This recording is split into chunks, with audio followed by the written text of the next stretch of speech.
લે મમ્મી આની અંદર છે ને જ્યાં જ્યાં મેં ચોકડી કરી ને ત્યાં સહી કરી નાખો. તું સાચું કેસ ને કે આ બેંકનું જ ફોર્મ છે? અરે હા મમ્મી, તમને એટલો વિશ્વાસ નથી? બસ બરોબર. મનીષા, મમ્મીએ સહી કરી દીધી. લ્યો મમ્મી તમારું બેગ, અમારું કામ થઈ ગયું. આ બેગ શેના માટે? અરે મમ્મી, તમે જે આ કાગળમાં સહી કરતા હતા ને એ બેંકના નથી, એ આ મકાનના કાગળિયા છે. અને હવે એ આ પ્રોપર્ટી આખી અમારી થઈ ગઈ છે, એટલે તમે હવે જાઓ અહીંથી.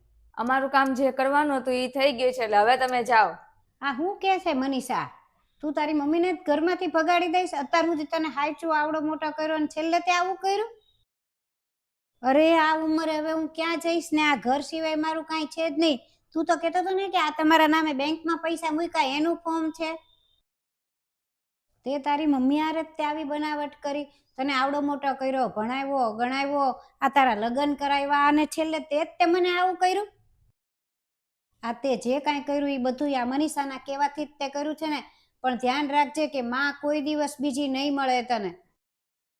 તે મારી હારે આવું કર્યું ને એ તો હું સપનેય નથી વિચારી શકતી કે આવું મારી હારે કરશે મારો દીકરો. અરે મમ્મી, આ બધું નાટક કરવાનું રહેવા દો મારી સામે, અને મને કઈ એવો ફેર નહીં પડે. તમે મારી હાટું કર્યું છે હું? હવે એક નાનું મકાન તો બનાવ્યું છે, એ ખાલી એવું લઉં છું તો તમને એટલો બધો વાંધો આવી ગયો? અને તમે વાતો તો કેવી કરો છો કે આ ઉંમરમાં હું ક્યાં જઈશ ને હું કરીશ? હવે આટલા બધા ડોસા ડોસીઓ બધા રહે જ છે ને વૃદ્ધાશ્રમમાં, ત્યાં વ્યુ જવાનું.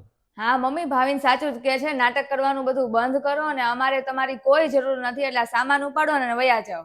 તો હું પણ, અને તમને એવું હોય ને કે હું કેવી રીતે જઈશ ને હું કરીશ ને, એક કામ કરો, હાલ્યો આ પૈસા લેતા જાવ અને વયા જાવ, હાલો અહીંથી.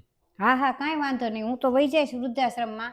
પણ પછી તને ખબર પડશે કે મા બાપના ગયા પછી તમારી શું પરિસ્થિતિ થાય છે, હું તમને દુઃખ આવે છે, બધી તમને પછી ખબર પડશે. અને આ ઘરમાંથી તમે એક માને ભગાડો છો ને, પણ યાદ રાખજો, માં કોઈ દિવસ તમને ખરાબ શબ્દ નહીં કહે, પણ એના જે હૃદયમાંથી નીકળેલી હાય હશે ને એ તમને આખી જિંદગી હેરાન કરશે.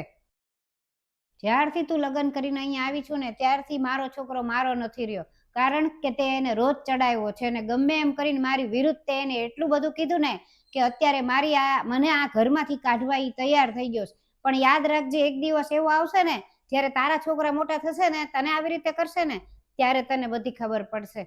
અરે મમ્મી બસ કરો હવે આ બધું બોલવાનું, હવે એ બધું કાંઈ નથી હોતું એવું. તમે અહીંથી શાંતિથી નીકળો, અને અમારા છોકરા કાંઈ આવું નહીં કરે, અમે એને સારું શીખવાડશું બધું. અને હું ક્યારના તમે કે આ તમને બધી ખબર પડશે ને, તમને આમ થાય ને તેમ થાય ને, તમારા છોકરા આવું કરશે ને, એવું બધું ન હોય. અને તમને કઈ ખબર નથી પડતી કે એવું કઈ કહેવાય નહીં કોઈ દિવસ? 5 મિનિટમાં શાંતિથી ઘર ખાલી કરો ને નીકળો અહીંથી, અને બીજી વાર દેખાતા નહીં આ બાજુ. હાલો મનીષા, આપણે આપણું કામ કરો, મને ટિફિન ભરી દે, મારે ઓફિસે જવાનું મોડું થાય છે. તો જોયું ને મિત્રો, આવી રીતે દરેક મા બાપની આગળ છોકરાઓ ગમે એમ કરીને ખોટી રીતે સાઇન કરાવી લે ને પછી ઘરમાંથી કાઢી મૂકે. તો તમે બધા ધ્યાન રાખજો, ગમે ત્યારે છોકરાઓ સાઇન કરાવે ને ગમે એ કાગળમાં, તો વાંચીને સહી કરવી, જોઈને વિચારીને સહી કરજો, નહીંતર મારા જેવી દશા થશે તમારી રીતે. તમારે ઘરમાંથી નીકળી જવું પડશે. અને વિડીયો ગમ્યો હોય તો લાઇક, શેર ને કમેન્ટ જરૂર કરજો.